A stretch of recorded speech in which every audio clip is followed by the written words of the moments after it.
The sky was heavy with gray clouds that morning, casting long shadows across the schoolyard. The kind of day where even laughter feels muted, where the air carries a weight that most ignore, but not Valentina Shevchenko. She felt it deep inside.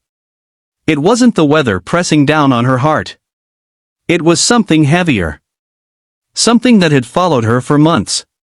Valentina sat alone on the wooden bench near the basketball court, her backpack clutched tight to her chest, her eyes fixed on the cracks in the pavement. Children ran past her, chasing after each other with shrieks of joy, their sneakers squeaking against the wet ground.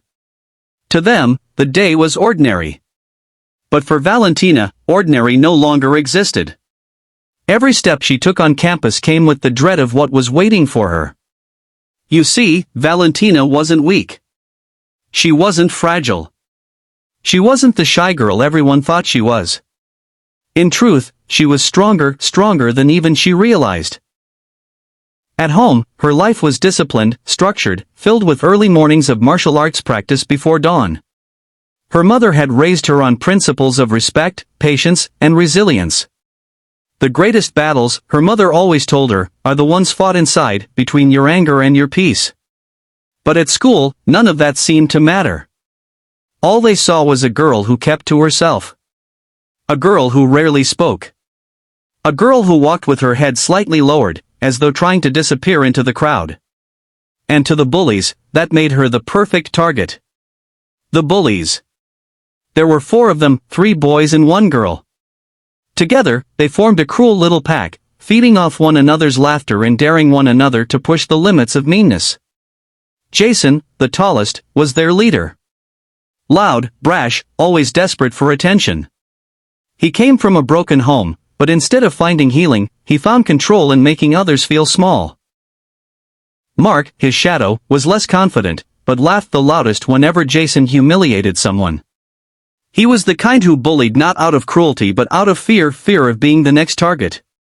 Ryan, the smallest, was the troublemaker. What he lacked in size, he made up for with a sharp tongue, always ready with a cutting insult. And then there was Amber, a girl with a cruel smirk who often instigated the torment with whispers and rumors. She enjoyed watching others squirm under her words. To them, Valentina was entertainment. It started small, books knocked off her desk, whispered insults as she passed by, mocking the way she spoke. But as weeks turned into months, it became relentless.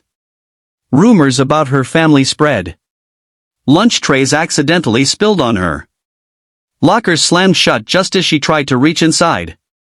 Valentina endured it all with silence. Her classmates noticed but looked away. Nobody wanted to risk becoming the next victim. The challenge of rebuilding. Adrian could have grown bitter. He could have locked his heart away and trusted no one again. But instead, he chose a different path. He realized that the true enemy wasn't Vanessa, it was indifference. Society often overlooked the elderly, treating them as burdens instead of blessings. That thought haunted him. So, he started a foundation in his mother's name, the Margaret Lewis Foundation, dedicated to supporting elderly care homes and programs for single mothers. He poured his energy and resources into it, ensuring no parent would ever be abandoned, no family left broken by neglect. It wasn't easy. The foundation faced resistance. Some accused him of using charity as a distraction from his scandal. Others doubted his intentions. But Adrian pressed on. With each project, each elderly person given care, each single mother supported, his purpose grew stronger. And through it all, Margaret stood proudly by his side. Years later, Adrian would sometimes be asked in interviews about the incident that almost destroyed him. He always answered calmly. Money can build houses, but only love builds homes. Never ignore how someone treats the people you love, because that reveals who they truly are.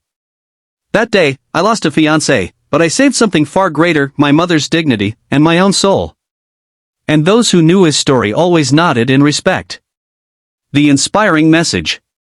Adrian's journey reminds us all. True wealth isn't measured in money, but in kindness. Betrayal may break you, but it can also build you if you choose the right path. Family, especially those who sacrificed for us, should never be treated as burdens, they are blessings.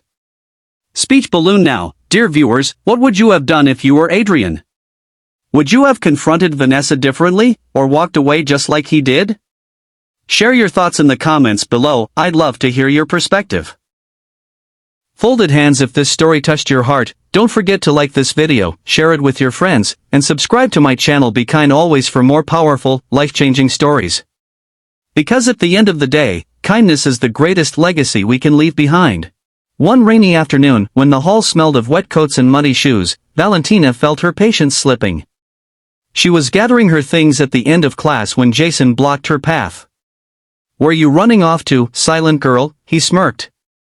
Mark and Ryan flanked him, while Amber leaned casually against the wall, arms crossed, watching. Valentina didn't answer. She adjusted her bag on her shoulder and tried to step around him. Jason shoved her lightly back. "No, no, no. We're talking to you." Ryan snickered. "Yeah, maybe she lost her voice. Maybe she's a mute." Mark chimed in, "Or maybe she thinks she's better than us." Valentina swallowed hard, keeping her composure. She bent down to pick up the notebook Jason knocked from her hands. But as she did, Ryan noticed something fall out of her bag, a small silver pendant on a thin chain. He picked it up, dangling it mockingly. "What's this? Your little good luck charm? Looks cheap." Valentina froze. That pendant wasn't just jewelry. It was her grandmother's gift, something sacred, something tied to her family's roots. "Give it back," she said, her voice steady but quiet. Jason grinned. "Or what?" And with a cruel laugh, he dropped it on the floor and pressed his shoe against it. Something inside Valentina shifted. For months she had endured, staying silent, choosing peace. But this was different. This wasn't just about her. This was about respect, about dignity, about everything she had been taught. Her body straightened. Her eyes, usually soft and distant, locked with Jason's. For the first time, her voice cut through the hallway like steel. "Pick it up." The unleashing. The bullies laughed. They thought it was still a game. Jason reached down to crush the pendant under his foot. But before his shoe could press harder, Valentina moved. Years of training surged through her body, not with anger, but with precision. In a blink, she sidestepped Jason's attempt to block her and grabbed his wrist, twisting it with just enough pressure to make him yelp. His knee buckled, and he dropped to the floor. Mark lunged forward, but Valentina's stance shifted. Calm, controlled, unshakable. She redirected his momentum, guiding him into the wall with a thud that knocked the air out of him. Ryan tried to charge from behind, but Valentina spun, her foot sweeping just close enough to trip him, sending him sprawling onto the floor. Amber froze, her smirk gone. She tried to shove Valentina, but her shove met a wall of discipline. Valentina blocked effortlessly, then stepped back, her gaze steady and unwavering. In seconds, the bullies were on the ground, wide-eyed, trembling. The hallway echoed with their gasps and whimpers. "Please, don't hurt us," Jason stammered. Valentina bent down, picked up her pendant, and slipped it back into her pocket. Her voice was calm, almost gentle.